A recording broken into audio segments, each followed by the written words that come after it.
M B G speak کے ساتھ بلال غوری آپ کی خدمت میں حاضر ہے۔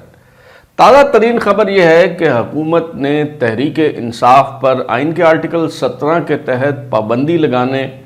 سابق وزیر اعظم عمران خان، سابق صدر مملکت جناب عارف علوی اور سابق ڈپٹی اسپیکر قومی اسمبلی قاسم سوری کے خلاف آئین کے آرٹیکل 6 کے تحت غداری کے مقدمات چلانے کا اعلان کر دیا ہے۔ لیکن سوال یہ ہے کہ کیا کمزور اور غیر مقبول حکومت یہ بھاری پتھر اٹھانے میں کامیاب ہو جائے گی؟ اور بالفرض محال اگر ممولے کو شہباز سے لڑانے کا فیصلہ کر ہی لیا گیا ہے تو اس لڑائی کا حتمی نتیجہ اور انجام کیا ہوگا؟ کیونکہ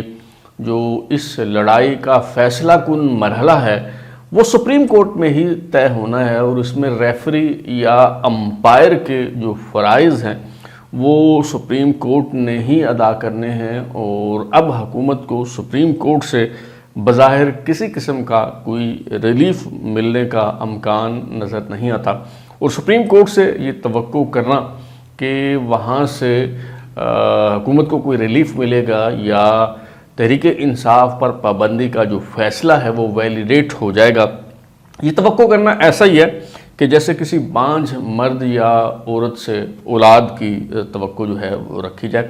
تو آج کے شو میں ہم اسی حوالے سے گفتگو کریں گے، اور اس کے جو مختلف پہلو ہیں انہیں جاننے کے بعد، ان پر گفتگو کرنے کے بعد یہ جو لڑائی ہے یہ کیا کس کروٹ بیٹھے گی یہ جاننے کی جو ہے وہ کوشش کریں گے۔ پہلے تو میں معذرت خواہ ہوں کہ پچھلے 3-4 دن سے شہر اقتدار میں بڑی ہنگامہ خیز صورتحال رہی۔ مخصوص نشستوں کے حوالے سے سپریم کورٹ کا فیصلہ آیا، پھر جو عدت میں شادی کا کیس تھا عمران خان اور بشرا بی بی کے خلاف اس کا فیصلہ آیا، اور پھر صنم جاوید کی رہائی، اور یہ سارے معاملات جب رونما ہو رہے تھے تو میں شہر سے باہر تھا اور آپ سے اس حوالے سے جو ہے وہ گفتگو نہیں ہو سکی، غیر حاضری طویل ہوگی۔ بہرحال آج ان پرانے موضوعات پہ ہم بات کرنے کی بجائے جو آج کے ایشوز ہیں اسی پہ ہی فوکس کریں گے۔ وفاقی وزیر اطلاعات و نشریات عطاء اللہ تارڑ نے پریس کانفرنس میں واضح طور پر یہ اعلان کیا ہے کہ آئین کے آرٹیکل 17 کے تحت تحریک انصاف پر حکومت نے پابندی لگانے کا فیصلہ کیا ہے۔ اگرچہ پہلے بھی یہ باتیں ہوتی رہی ہیں، اشاروں کنایوں میں یہ باتیں جو ہیں وہ ہوتی رہی ہیں، یہ کہا جاتا رہا ہے کہ جی یہ آپشن موجود ہے، اس آپشن پر غور کیا جا رہا ہے، ایسا کیا جا سکتا ہے۔ ایک سیاسی رہنما کی طرف سے اگر یہ بات ہوتی تھی تو کوئی دوسری حکومتی شخصیت جو ہے وہ اس کی تردید کر دیا کرتی تھی، تو اس طرح سے صورتحال جو ہے وہ ڈاواڈول جو ہے وہ رہی ہے۔ لیکن اب پہلی بار باقاعدہ وزیر اطلاعات کی طرف سے جو ہے یہ فیصلہ دیا گیا ہے، اور جناب عطاء اللہ تارڑ صاحب نے کیا کہا پہلے یہ آپ سن لیجیے، پھر ہم اس پہ بات کرتے ہیں۔ تو حکومت نے یہ فیصلہ کیا ہے، ان تمام چیزوں کو دیکھتے ہوئے، ثبوتوں کو دیکھتے ہوئے وفاقی حکومت پی ٹی آئی کو بین کرنے کے لیے کیس موو کرے گی، تحریک انصاف پہ پابندی لگانے جا رہے ہیں، اور ہم یہ سمجھتے ہیں کہ آئین پاکستان کے تحت آرٹیکل 17 ہے جو پولیٹیکل پارٹیز کو بین کرنے کے حوالے سے اختیار دیتا ہے وفاقی حکومت کو، اور یہ سپریم کورٹ میں معاملہ بھیجا جائے گا۔ ان تمام تر چیزوں کو، فورن فنڈنگ کے فیصلے کو دیکھتے ہوئے، 9 مئی کے حملوں کو دیکھتے ہوئے، سائفر والی ایپیسوڈ کو دیکھتے ہوئے، اور امریکہ میں جو آپ نے ریزولوشن پاس کروایا اس کو دیکھتے ہوئے، ہم یہ سمجھتے ہیں کہ بہت کریڈیبل ایویڈنس موجود ہے کہ تحریک انصاف پر پابندی لگائی جائے۔ آپ نے آئی ایم ایف کی ڈیل کو جو سیبوٹاج کرنے کی کوشش کی، آپ نے اس کو جس طریقے سے آپ آگے لے کر چلے، آپ کی فون کالز موجود ہیں، لگائیں ذرا آئی ایم ایف کے بارے میں۔ جیسا کہ آپ نے سنا، وفاقی وزیر اطلاعات و نشریات عطاء اللہ تارڑ نے جو بات کہی وہ بہت دو ٹوک اور واضح انداز میں کہی گئی ہے، اس میں کسی قسم کے شک و شبہ کی گنجائش جو ہے وہ اب باقی نہیں رہی۔ لیکن سوال یہ ہے کہ کسی بھی سیاسی جماعت پر پابندی کا طریقہ کار جو ہے وہ کیا ہے، اور کیا پہلے کبھی کسی سیاسی جماعت پر جو ہے وہ پابندی لگائی گئی ہے؟ سابق وزیر اعظم شاہد خاقان عباسی صاحب جو ہیں وہ انہوں نے اس پر رد عمل دیتے ہوئے کہا ہے کہ جی کبھی ایسا نہیں ہوا کہ ایک جمہوری حکومت نے کسی سیاسی جماعت پہ جو ہے وہ پابندی لگائی ہو۔ تو ان کی اطلاع کے لیے عرض ہے کہ ایسا پہلے ہو چکا ہے۔ ذوالفقار علی بھٹو صاحب کے دور حکومت میں جو نیشنل عوامی پارٹی ہے نیپ اس پہ پابندی لگائی گئی تھی، اور الٹیمیٹلی یہ معاملہ جو ہے ایک ریفرنس کی صورت میں سپریم کورٹ میں جو ہے وہ بھجوایا گیا تھا۔ تو یہ کوئی پہلا واقعہ نہیں ہوگا، اس سے پہلے بھی یہ سارے کام جو ہے وہ پاکستان میں ہو چکے ہیں، صرف تاریخ کی درستگی کی غرض سے جو ہے، تصحیح کی غرض سے میں نے یہ جو ہے بات بتائی ہے۔ اور آئین کا آرٹیکل 17 جو ہے وہ کہتا ہے کہ اگر کوئی سیاسی جماعت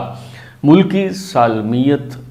اور خود مختاری کے خلاف کام کر رہی ہو تو اس پر پابندی لگائی جا سکتی ہے، اور حکومت اس پہ پابندی لگائے گی، اس پہ چارج شیٹ جو ہے وہ بنائے گی اس کے خلاف، اور چارج فریم کرنے کے بعد یہ معاملہ جو ہے یہ ایک ریفرنس کی صورت میں سپریم کورٹ میں بھجوایا جائے گا، اور پھر سپریم کورٹ جو ہے اس پہ الٹیمیٹلی ایک بینچ بنے گا۔ وہ بینچ اب 5 رکنی بنتا ہے، 7 رکنی بنتا ہے، فل کورٹ بٹھائی جاتی ہے۔ یہ جو ہے وہ سپریم کورٹ کا استحقاق ہے۔ تو وہ جو بھی بینچ بنے گا اس معاملے کو سنے گا، اور اس پہ سپریم کورٹ کا جو فیصلہ ہوگا وہ حتمی ہوگا۔ اچھا، اب اس پہ حکومت کے حوالے سے تو پہلے معاملہ مختلف تھا، اور جناب وزیر اعظم کو ہی حکومت سمجھا جاتا تھا، لیکن اب جو سپریم کورٹ کی تشریح ہے اس کے مطابق حکومت جو ہے وہ وفاقی کابینہ کا نام ہے، فیڈرل کیبنٹ سے جو ہے وہ منظوری لینا ضروری ہے۔ کچھ دوست جو ہے وہ کہہ رہے ہیں کہ جی اس پہ قومی اسمبلی اور سینٹ سے قراردادیں منظور کروانا ضروری ہے، اس کی قطعاً جو ہے وہ کوئی ضرورت نہیں ہے۔ وفاقی کابینہ اس کی منظوری دے گی، اس کے بعد چارج شیٹ فریم ہوگی، اور وزارت داخلہ جو ہے وہ اس کی طرف سے ایک ریفرنس دائر کیا جائے گا سپریم کورٹ میں، اس پہ بینچ بنے گا، اور پھر سپریم کورٹ میں جو ہے وہ اس پہ جو ہے وہ فیصلہ ہوگا۔ اچھا، اب جیسا میں نے شروع میں کہا کہ سپریم کورٹ میں ہی الٹیمیٹلی جب معاملے نے طے ہونا ہے، اور سپریم کورٹ تو پہلے سے رائے دے چکی ہے۔ یہ جو مخصوص نشستوں والا مثال کے طور پہ معاملہ تھا، اس پہ جج صاحبان کے ریمارکس، جج صاحبان نے جو فیصلے دیے، تو 11 جج صاحبان نے تو کم و بیش جو ہے وہ اپنی رائے واضح کر دی ہے کہ تحریک انصاف جو ہے وہ ایک سیاسی حقیقت ہے، اور تحریک انصاف کو وہ بھی دے دیا گیا جو مانگا ہی نہیں گیا تھا۔ خواجہ آصف صاحب کی ایک ٹویٹ جو ہے بڑی وائرل ہوئی کہ بالعموم یہ سمجھا جاتا تھا کہ داتا صاحب کے دربار پہ اگر آپ جائیں تو جو مانگے وہ آپ کو ملتا ہے، لیکن ایک دربار ایسا بھی ہے کہ جہاں جو نہ مانگے وہ بھی ملتا ہے، اور وہ دربار جو ہے وہ سپریم کورٹ کا ہے۔ ہاں، اس میں تھوڑا سا اضافہ یا ترمیم میں کر دوں، اور وہ یہ ہے کہ ہر کسی کو، ہر سائل کو نہیں ملتا، بلکہ کوئی خوش قسمت سائل ہوتے ہیں جنہیں وہاں وہ بھی مل جاتا ہے جس کی جو ہے وہ درخواست بھی نہیں کی جاتی، جس کی التجا یا پریئر بھی جو ہے وہ نہیں کی گئی ہوتی۔ تو بہرحال یہ معاملہ الٹیمیٹلی سپریم کورٹ جائے گا، اور سپریم کورٹ سے یہ معاملہ جو ہے اس پہ حکومت کو ہزیمت کا سامنا جو ہے وہ کرنا پڑ سکتا ہے۔ تو میرا خیال یہ ہے کہ حکومت کہیں یا پھر اسٹیبلشمنٹ کہیں، کیونکہ اب یہ بات کھل کے سامنے آ گئی ہے باقاعدہ۔ آج آپ ٹویٹر ہینڈل دیکھیں اگر پی ٹی آئی کا، تو پی ٹی آئی کے آفیشیل ٹویٹر ہینڈل سے جنرل عاصم منیر کے خلاف ایک ٹویٹ کی گئی ہے کہ اس کے 20 جو جرائم ہیں وہ کیا کیا ہیں، باقاعدہ جنرل عاصم منیر کی تصویر لگا کے جو ہے وہ یہ ٹویٹ کی گئی ہے۔ تو اب یہ معاملہ جو ہے وہ واضح ہو گیا ہے کہ یہ لڑائی جو ہے یہ حکومت یا اپوزیشن کی نہیں ہے، یہ تحریک انصاف یا مسلم لیگ نون کی نہیں ہے، بلکہ یہ لڑائی اسٹیبلشمنٹ اور تحریک انصاف کی ہے۔ یہ جو لڑائی ہے یہ عمران خان ورسز جنرل عاصم منیر ہے، اور اس لڑائی میں میں سمجھتا ہوں کہ جیسے میں نے کہا کہ آپ حکومت کہیں یا اسٹیبلشمنٹ کہیں، میرا خیال ہے کہ بہت دیر کر دی ہے۔ وہ جو کہتے ہیں نا بہت دیر کی مہرباں آتے آتے، اب معاملات جو ہیں وہ کسی حد تک نہیں بلکہ بڑی حد تک حکومت اور اسٹیبلشمنٹ کے ہاتھوں سے جو ہے وہ نکل چکے ہیں۔ کوئی بھی سیاسی لڑائی ہو اس میں وقت کی بہت اہمیت ہوتی ہے، اور وہ کہتے ہیں نا کہ جو مکہ لڑائی کے بعد آپ کو یاد آ جائے وہ اپنے منہ پہ جو ہے وہ مار لینا چاہیے۔ تو کئی ایسے موقع ہیں جو لڑائی کے بعد حکومت کو یا اسٹیبلشمنٹ کو جو ہے وہ یاد آئیں۔ ایک چھوٹی سی مثال آپ کو دینا چاہوں گا۔ آپ کو یاد ہوگا کہ میاں نواز شریف کا دوسرا دور حکومت جو تھا، اس میں جنرل پرویز مشرف صاحب نے حکومت کو اعتماد میں لیے بغیر کارگل کی جو مہم جو تھی اس کا آغاز کیا، اور اس کی وجہ سے پاکستان کو بھاری جانی و مالی نقصان ہی نہیں اٹھانا پڑا بلکہ سفارتی سطح پر بھی پاکستان کو بہت بڑا جو ہے وہ دھچکا لگا اس کارگل کی مہم جوئی کی وجہ سے۔ اور حتیٰ کہ جو کور کمانڈرز تھے ان کو بھی لا علم رکھا گیا۔ تو اس حوالے سے فوج کے اندر بڑی ریسنٹمنٹ تھی، بڑی ناراضگی پائی جاتی تھی، بڑا اشتعال تھا۔ اور اگر میاں نواز شریف صاحب جو ہیں یہ فوجوں کی واپسی کے بعد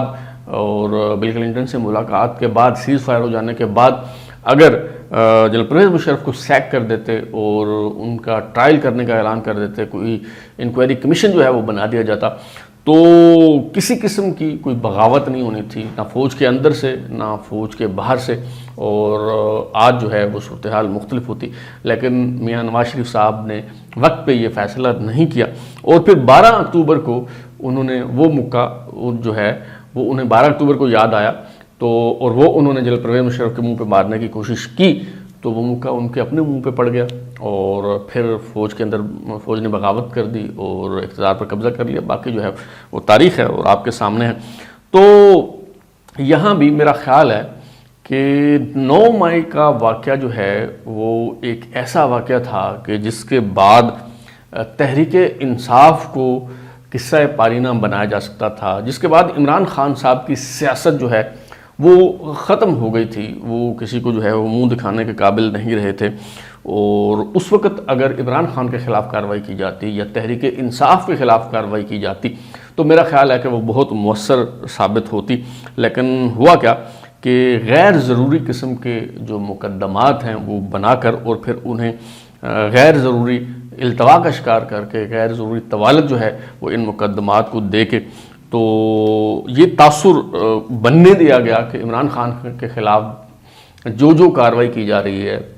جتنے بھی مقدمات جو ہیں وہ بنائے جا رہے ہیں، وہ جیل سازی پر مبنی ہیں، وہ مقدمات بوگس ہیں، ان کی کوئی جو ہے وہ قانونی حیثیت نہیں ہے۔ تو یہ تاثر جو ہے وہ بننے دیا گیا۔ اگر یہ تاثر بننے سے پہلے ہی 9 مئی کے بعد 2 یا 3 ماہ کے اندر جو ہے وہ عمران خان سمیت ان کی پارٹی کے جو دیگر تمام سیاسی رہنما ہیں، جو کارکنان ہیں، جو ان واقعات میں ملوث تھے، اگر 2-3 ماہ کے اندر ان کا ٹرائل کنکلوڈ کر کے انہیں سزائیں سنا دی جاتی، جو ہماری اسٹیبلشمنٹ ہے وہ فوجی عدالتوں کے معاملے میں سینگ پھنسانے کی بجائے سویلین عدالتوں میں ہی یہ مقدمات چلانے پر اکتفا کر لیتی تو اور یہ سزائیں ہو جاتی، تو میرا خیال ہے کہ اس پہ کسی نے احتجاج نہیں کرنا تھا، اس کوئی باہر نہ نکلتا، اور کیونکہ یہ ایک ایسا معاملہ تھا جس پہ پی ٹی آئی بہت ڈیفینسو ہو گئی تھی، دفاعی پوزیشن پہ جو ہے وہ چلی گئی تھی۔ اب خود بتائیں کہ شہداء کی جو یادگاریں ہیں وہ جلائی گئیں، شہداء کے مجسمے جو ہیں وہ اکھاڑ پھینکے گئے، افواج پاکستان اور آئی ایس آئی کے جو دفاتر ہیں باقاعدہ گولیاں چلیں، باقاعدہ حملے کیے گئے، باقاعدہ ان پہ دھاوا بول دی گئی۔ یہ صرف ایک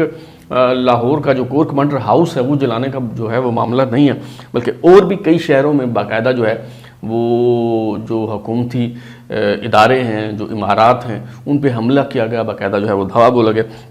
تو اگر ان واقعات کی بنیاد پر جو ہے وہ بغاوت کے مقدمے درج کیے جاتے اور ٹرائل ہوتا اور ان لوگوں کو سزائیں سنائی جاتی تو میرا خیال ہے کہ یہ ٹنٹنا جو ہے یہ ہمیشہ کے لیے جو ہے وہ ختم ہو گیا ہوتا۔ مثال کے طور پہ اردوان جو ہیں وہ ترکی کے صدر طیب اردوان، آپ کو یاد ہوگا کہ ان کے خلاف فوجی بغاوت ہوئی جو ناکام ہو گئی۔ اس کے بعد انہوں نے کیا کیا؟ انہوں نے اس واقعہ کو بنیاد بنا کر جتنے بھی ان کے سیاسی مخالفین تھے ان کے گرد شکنجہ انہوں نے سخت کر دیا اور ان سب کو اٹھا کے انہوں نے جو ہے وہ جیل میں پھینک دیا، اور جو اپنا اقتدار تھا اسے طیب اردوان نے جو ہے وہ مستحکم کر لیا۔ تو ایک ایسا ہی موقع اسٹیبلشمنٹ کو 9 مئی کی صورت میں جو ہے وہ میسر آیا تھا، لیکن اس موقع سے فائدہ اٹھانے میں اسٹیبلشمنٹ جو ہے وہ ناکام رہی۔ اور ترکی کو چھوڑیں، پاکستان میں ہی آپ دیکھیں الطاف حسین نے کیا کیا تھا۔ الطاف حسین نے ایک تقریر کی تھی جس میں انہوں نے ریاست پاکستان کے خلاف جو ہے وہ بات کی تھی، اس پہ ان پہ غداری کا الزام لگا، اور غداری کا الزام جو ہے وہ ایک ایسا الزام ہے کہ جس پہ ان کی پارٹی بکھر گئی، کوئی بھی ان کے ساتھ کھڑے ہونے کی جرت جو ہے وہ نہیں کر سکا، سب کو لا تعلقی کا اعلان جو ہے وہ کرنا پڑا۔ تو 9 مئی کے بعد بھی اگر اسی انداز میں تحریک انصاف کے خلاف کارروائی ہوتی، اگر عمران خان کے خلاف ملک سے غداری کے مقدمات قائم کیے جاتے، دہشت گردی کے مقدمات جو ہیں یہ بنائے جاتے اور اس میں عمران خان صاحب کو سزا ہو جاتی، تو میرا خیال ہے کہ تحریک انصاف کا کوئی عام کارکنان اور عوام تو چھوڑے، جو تحریک انصاف کے جو بڑے بڑے رہنما ہیں وہ بھی معافیاں مانگتے نظر آتے ہیں، اور وہ کہتے ہیں جی ہمارا تو اس سے کوئی تعلق نہیں ہے جی، آپ وہ بلکہ وہ خود یہ مطالبہ کرتے ہیں کہ جی سزائے موت دیں جی، کڑی سے کڑی سزا دیں جی، ہم بالکل اس کے ساتھ جو ہے وہ نہیں۔ لیکن اس پہ ڈیل شاید نہیں دی گئی، لیکن ڈھیل ضرور دی گئی، اور یہ دانستہ ہوا یا غیر دانستہ ہوا، لیکن یہ بہت بڑی غلطی ہوئی، اور عدت توشہ خانہ جیسے مقدمات جو ہے وہ بنائے، ان کی وجہ سے آپ عمران خان کو جیل میں رکھنے میں تو کامیاب ہوئے، لیکن یہ عمران خان کو جیل میں رکھنا اس کے فائدے میں گیا، اس کی مقبولیت جو ہے وہ بڑھانے کا باعث بنا، اور تحریک انصاف جو ہے وہ دن بدن مضبوط سے مضبوط تر جو ہے وہ ہوتی چلی گئی، اور اب صورتحال جو ہے وہ آپ کے ہاتھ سے نکل چکی ہے۔ اب عمران خان نے ایک ایسے طاغوت، ایک ایسے فتنے یا ایک ایسے راکشس کی شکل جو ہے وہ اختیار کر لیا کہ اس سے نمٹنا نہ تو اس مریل حکومت کے بس کی بات ہے، اور نہ ہی دفاعی پوزیشن پر کھڑی ہوئی اسٹیبلشمنٹ جو ہے وہ اب عمران خان سے جو ہے وہ لڑ سکتی ہے۔ اب دو ہی صورتیں ہیں میرے خیال میں، ہو سکتا ہے میری رائے غلط ہو، لیکن میرا خیال ہے کہ اب کوئی تیسرا راستہ جو ہے وہ باقی نہیں رہا۔ اب دو ہی صورتیں ہیں کہ یا تو آپ ہاتھ پہ ہاتھ دھرے بیٹھے رہیں اور طالبان خان کی آمد کا انتظار کریں، اور اس کا مطلب یہ ہوگا، میں پہلے بتا چکا ہوں کہ اب اگر عمران خان صاحب واپس آتے ہیں، تحریک انصاف کی حکومت آتی ہے، تو افغانستان میں طالبان نے جو کیا تھا آپ اسے بھول جائیں گے۔ جو یہاں پہ سلسلہ چلے گا، جس طرح کی فاشسٹ حکومت یہ ہوگی، اس کے بعد آئین، قانون، جمہوریت، یہ سب باتیں جو ہیں یہ آپ بھول جائیں، اور یا تو اس کا پھر انتظار کریں، اور اگر اس کا انتظار جو ہے وہ آپ نہیں کرنا تو پھر حافظ صاحب جو ہیں وہ انہیں اٹھ کر فرنٹ سیٹ پہ آنا ہوگا، ڈرائیونگ سیٹ جو ہے وہ سنبھالنی ہوگی، کیونکہ پیچھے بیٹھ کے اب معاملات جو ہیں وہ اس طرح سے نہیں چلائے جا سکتے۔ کوئی تیسرا راستہ جو ہے وہ ہمارے پاس نہیں ہے، اور یہ دونوں راستے جو ہیں وہ بدقسمتی سے یہ ایسے راستے نہیں ہیں کہ جو آسان راستے ہوں، جس پہ کوئی بڑی آسانی کے ساتھ بندہ فیصلہ کر سکے